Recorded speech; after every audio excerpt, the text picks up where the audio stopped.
Refined question list for pedagogical bridging. Methodological and practical teaching questions. On behavioral evidence and the Barnum problem. Jung describes types phenomenologically. You recognize them by how they sound and move through the world. But this is vague and can confirm bias. OPS tries to be more rigorous through specific behavioral anecdotes tied to function and animal usage. For teaching purposes, what is the practical advantage of OPS specifically? How can you show a case where Jung's phenomenological description leaves room for multiple interpretations, but OPS's framework narrows it down? How do you teach people to see the difference? I would say that the objective personality system describes types phenomenologically too. It's just the starting place that Jung was coming from. Jung had to instantiate types out of whole cloth. He had to hypostatize them. He started with functions of consciousness and then he moved to an attitude orientation. And he had a lot more on his plate in terms of culture commentary, religious studies, actual clinical work, alchemical studies, dream analysis, comparative mythology. He was doing a lot to the extent that he didn't necessarily feel then compelled to take types to its nth conclusion of differentiation, if at all possible. Now, Jung is describing types phenomenologically. You recognize how they sound and move through the world. That's a similar way to how objective personality deploys their technique in terms of typing people and backwards rationalizing the theory as downstream from the technique. In terms of, okay, so how are we even typing people? Is this an observer? Is this a decider? Is this a rational type? Is this an irrational type? Is this an introverted type? Is this an extroverted type? And breaking these down into binary coins that they can use to type. They created more binary coins over time. This masculine modality versus feminine modality. This info animal or info energy animal versus info animal, info dominant versus energetic dominant. They created these over time, and that's what shaped the formal system. And Jung,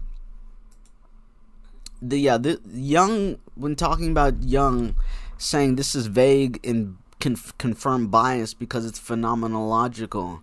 But OPS tries to be more rigorous through specific behavioral anecdotes tied to function and animal usage. For teaching purposes, what is the practical advantage of OPS specifically?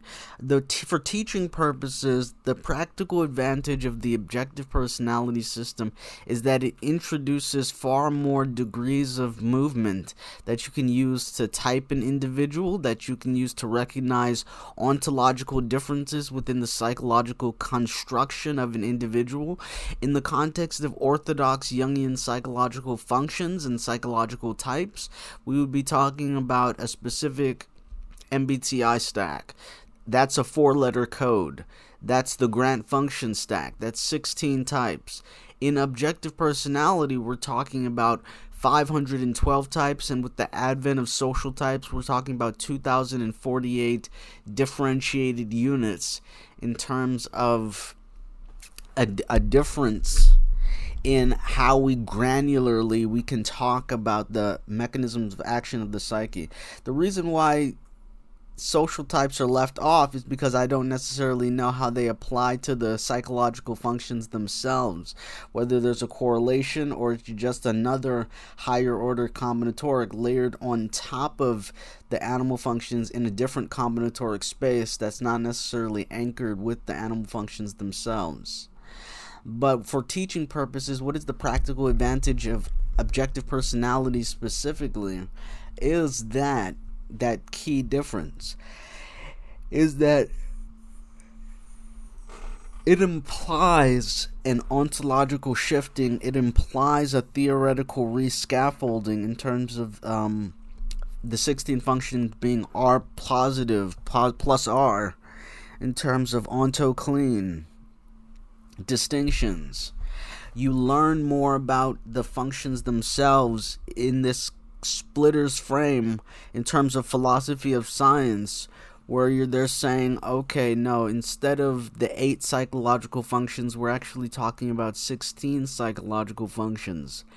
And then using that as a baseline to really, to contextualize, okay, so what are we talking about when we talk about a masculine introverted decider, a feminine introverted decider? How does that relate to the structure of the psyche as a whole? How does that relate to common notation? How does that relate to formal notation? And how do we write out a specific psychological function given a formal notation in terms of its psychological type? All of these questions are things that can be asked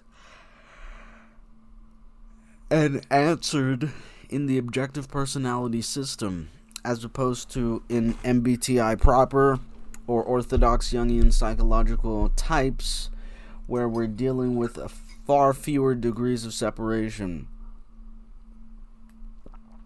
Can I show a case where Jung's phenomenological description leaves out room for multiple interpretations, but OPS's framework narrows it down?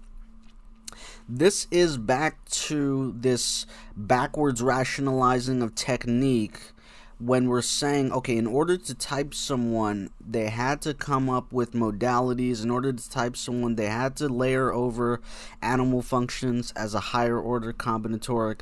These typing decisions contribute to the theoretical implications, and as such, this leaves Jung's phenomenological descriptions as incomplete representations of the whole that objective personality strives to unfold, unfurl, and describe. So when Jung is talking about a concept such as extroverted thinking, he's referring to extroverted thinking as a function, and then he's referring to extroverted thinking as a type, and then he's referring to a summary of the extroverted rational functions. So that's DE, your extroverted judgment functions, your extroverted deciders, your extroverted rational functions, etc. Those three are the main ways to say the same thing.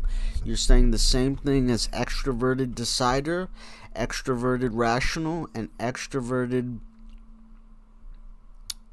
judgment. So that's how Jung's phenomenological description leaves room for multiple interpretations, but OPS's framework narrows it down, because with the increased degrees of freedom, we're able to contextualize a frame of reference that's more concrete and is based off of the origin of what Jung was getting at when he was talking about his original theory. It's building on top of the original theory, so it's adding a further level of complexity. How do you teach people to see the difference? You have to start with your ontological primitives. How do you stack your ontological primitives? That question encompasses two different distinctions. It encompasses the modal distinction involving, okay, we're moving from 8 psychological functions to 16 psychological functions, and it includes the animal functions as a higher order combinatoric, where you're saying, okay, how do you quote unquote, how do you stack your ontological primitives? And then you're stacking them in terms of the grant function stack, and then you're saying, okay, that's in terms of ordonance, but what about the animal function? How do you stack your ontological primitives? Then we're adding the animal function as a higher order combinatoric over top of that, to be able to get a sense of, okay, we're talking about this, we're talking about that, we're talking about this, we're talking about that. How do you see the difference? You start by understanding your priors. in terms of Bayesian recapitulation or Bayesian inference, which people have a problem with Bayesian inference. So I don't know to what extent it's actually a good mode of representation, but we use it here as a characterization because people are familiar with it. So how do you see the difference between, okay, on the behavioral evidence and the Barnum problem? Someone would have to actually explain to me the Barnum problem.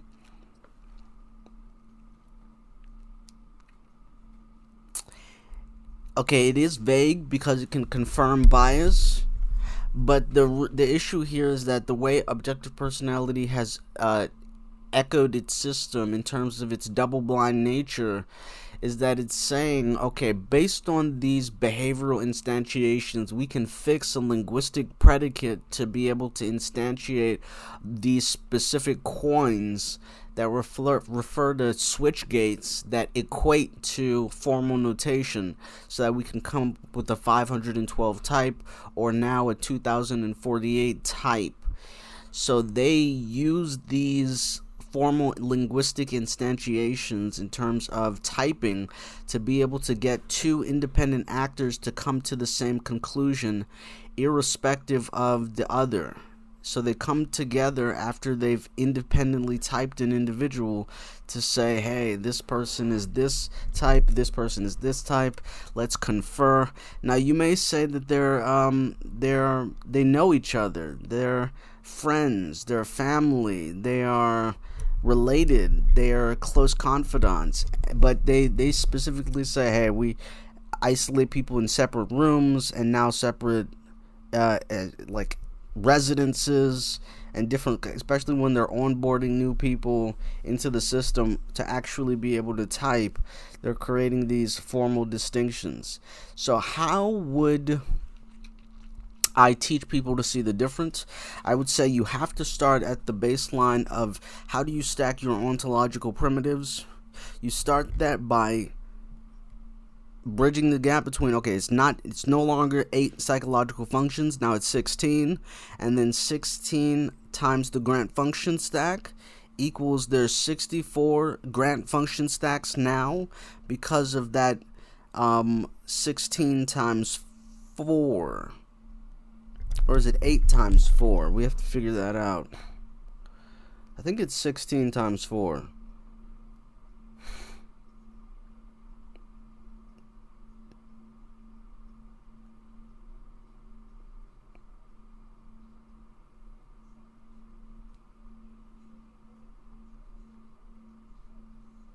Yeah, 16 times 4.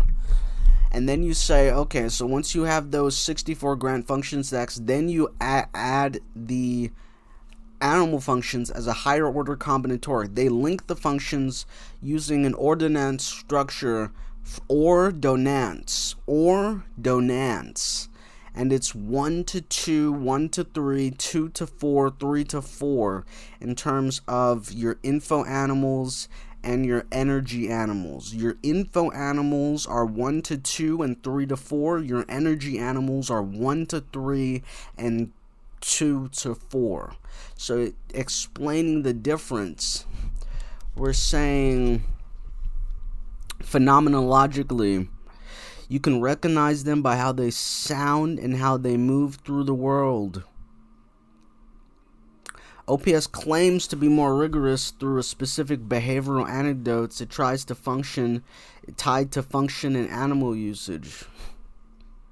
For teaching purpose, the practical advantage is a more granular specificity, which is highly important when actually saying, well, how does this match both ontologically and epistemologically in terms of conveying, okay, you can type it, but what does it imply about the nature of the psyche? It implies a lot about the nature of a psyche. It implies that there's a modality layer etched on top of the function substrate layer that Jung included with the attitude orientation, and that further differentiates the functions. That's a huge claim to be made in how we view ourselves and how we think about energics.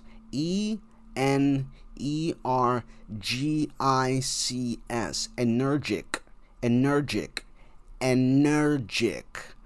Energics. and how we recognize that as a reflection of a psyche. So a case where Jung's phenomenological description, again, the TE case, it's a TE as a function, TE as a type, TE as a summary of the extroverted rational, a summary of an extroverted decider, a summary of an extroverted judgment. That's operating at a different level of resolution than when we granularly imbue sexual modalities into the case, and then we include things such as an animal function as a higher order combinatoric that links functions together, and then the social types, which includes another permutation that's outside of the scope of this discussion. So how do you teach people to see the difference? Well, it starts with how do you stack your ontological primitives, and then you have to understand the claims being made theoretically, which we've walked through several times. First, the 16 psychological functions, which creates 64 grant function stack permutations, and then the higher order combinatoric layered over top of those grant function stack permutations, 64 times 8, because there are 8 animal function permutations per grant function stack, and then you get 512, and then you multiply 512 by 4 because of the social types. And that is on behavioral evidence and the Barnum problem. Jung describes types phenomenologically. You recognize them by how they sound and move through the world. But this is vague and can confirm bias. OPS tries to be more rigorous through specific behavioral anecdotes tied to function and animal usage. For teaching purposes, what is the practical advantage of OPS specifically? Can you show a case where Jung's phenomenological description leaves room for multiple interpretations, but OPS's framework narrows it down? How can you teach people to see the difference?